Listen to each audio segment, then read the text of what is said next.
The United States government is broke. Not broke like your college roommate who kept forgetting his wallet, but broke in a way that should make every investor, homeowner, and taxpayer sit up straight. We are staring down nearly $39 trillion in national debt, with annual deficits running around $2 trillion a year. And the bill is coming due faster than anyone in Washington wants to admit. Here's the thing about debt at this scale. It is not just a number on a spreadsheet. It is a slow-moving pressure system, like a storm that has been building offshore for decades, while everyone on the beach kept ordering another drink. The government has been spending more than it collects for so long that the interest alone on that debt is now approaching $1 trillion annually, which means we are spending more on interest than on defense, and that is not a metaphor. That is the actual budget. Now, for generations, U.S. Treasury bonds were the gold standard of safety, the financial world's version of sleeping with the lights on, and foreign governments, pension funds, and grandmothers all wanted them. But something quietly broke in that story, because the so-called convenience yield on treasuries has recently gone negative, meaning these bonds now yield more than comparable hedged alternatives from other wealthy nations, which is the market's polite way of saying the safety premium is evaporating. Think of it this way. If your neighbor's car alarm goes off every single night, eventually you stop assuming it means there is a burglar, and you start assuming the car is just broken. Treasury bonds are that car alarm right now, and global investors are starting to tune them out as the default safe asset, shifting attention towards sovereign, supranational, and agency bonds instead. What is fascinating and quietly terrifying is who stepped in to absorb all this new treasury supply. Hedge funds, holding a record share of US government debt, often using enormous amounts of leverage to do it.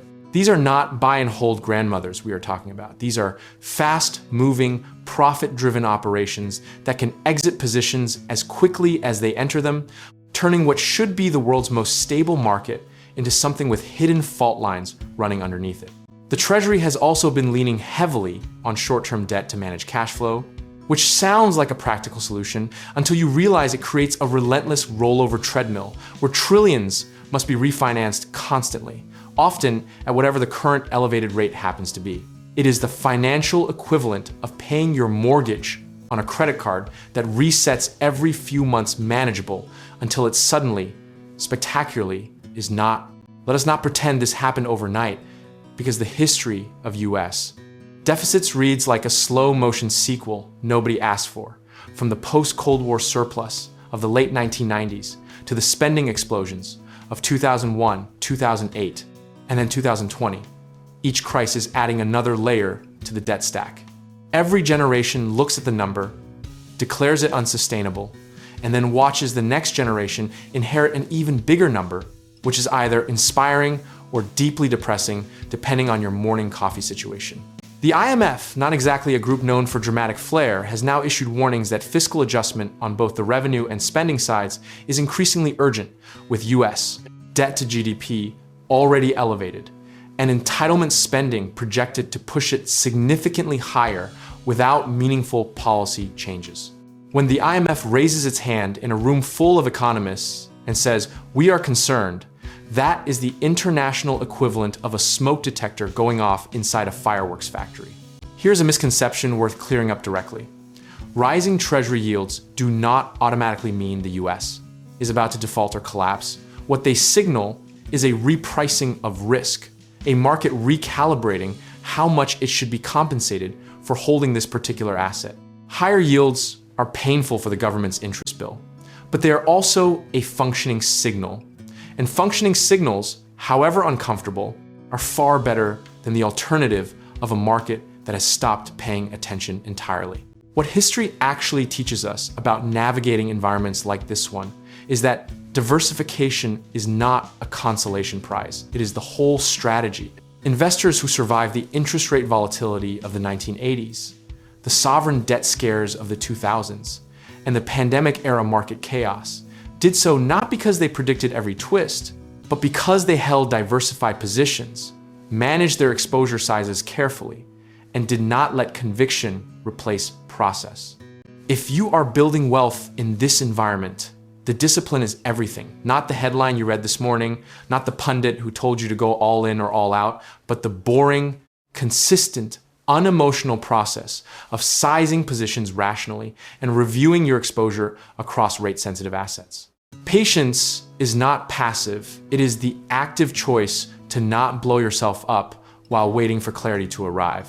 At its core, what we are watching with US fiscal policy is a slow negotiation between a government that has made enormous promises and a market that is beginning to ask, very politely but very persistently, how exactly those promises will be kept. The outcome is genuinely uncertain, and anyone who tells you they know exactly how this resolves and exactly when is selling something, possibly a newsletter. What we can control is our preparation, our positioning, and our willingness to stay rational when the news cycle gets loud and the narrative gets dramatic, because markets have a way of punishing both the panicked and the overconfident in equal measure. Comfort with uncertainty is not weakness. It is the competitive advantage that most investors spend their whole careers trying to build, and very few actually achieve. Discipline, sizing, and consistency are not the exciting parts of this story, but they are the parts that actually determine who comes out ahead when the dust settles on whatever fiscal reckoning eventually arrives. The investors who will look back on this period with satisfaction are not the ones who called the exact top or bottom. They are the ones who stayed rational, stayed diversified, and stayed in the game. And if you are ready to put that discipline to work, whether through real estate investing, home contracting projects, or connecting with the right lenders, we can help you take that next step. So check out our links in the description below.